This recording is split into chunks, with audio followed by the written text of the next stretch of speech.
मारमा कुर्सी खींचकर बैठ गई और बोली, जी सर, आपने बुलवाया था।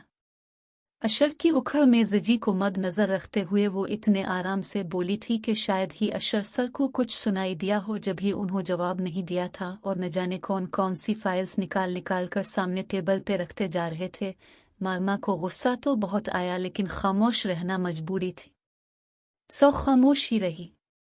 जब ही वो खुद ही बोले, हाँ जी मिस मार्मा, मैं 2 दिन पहले आपको फाइल तैयार करने का कहा था, अगर आपने तैयार कर दी है तो ले आइए प्लीज, कहकर वो दोबारा से फाइल्स चेक करने लगे।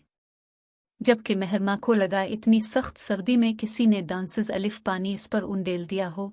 कीवनक्का जिस फाइल की अशर सर बात कर रहे थे वो फाइल तो इसने तैयार ही नहीं की थी। इसने सोचा था कि वो कल घर जाके सुकून से तैयार कर लेगी, लेकिन घर में भी वो ऐसी मसरूफ रही कि फाइल तैयार करना तो भूल ही गई और अब इतनी सर्दी में भी इस पसीने आ रहे थे। डर उसके चेहरे से अया हो रहा था। मिस मार्मा कहाँ खो गई हैं, मैं कुछ पूछ रहा हूँ।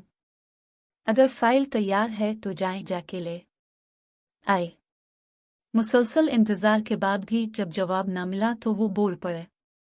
मार्मा को तो अपनी जान निकलती महसूस हुई। इसे पता था सामने बैठा ये शख्स, जो बज़ाहिर तो बहुत नॉर्मल बिहेव कर रहा था, लेकिन अभी थोड़ी देर में सारे स्टाफ के सामने इसकी अच्छी खासी क्लास लेने वाला है।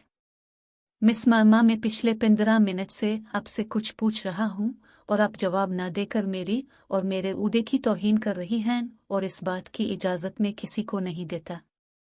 ना चाहते हुए भी वो गुस्सा कर बैठे, जबकि अब वो सोच चुके थे कि आइंदा वो सारे स्टाफ के साथ अच्छा रवैया रखेंगे, लेकिन मार्मा ने उन्हें दोबारा पुराना अशर बनने पे मजबूर कर दिया था। सर, आई एम सॉरी, मैं वो डर के मारे आवाज इसके हल्क में ही इसकने लगी। क्या ही वो मैं मिस महरमा, आपकी तबीयत ठीक है ना? मार्मा की उली जंगत देख कर वो धीमे लहजे में बोले, सर आई एम सॉरी, मैं फाइल तैयार नहीं कर पाई, घर पे थोड़ी प्रॉब्लम बनी हुई थी।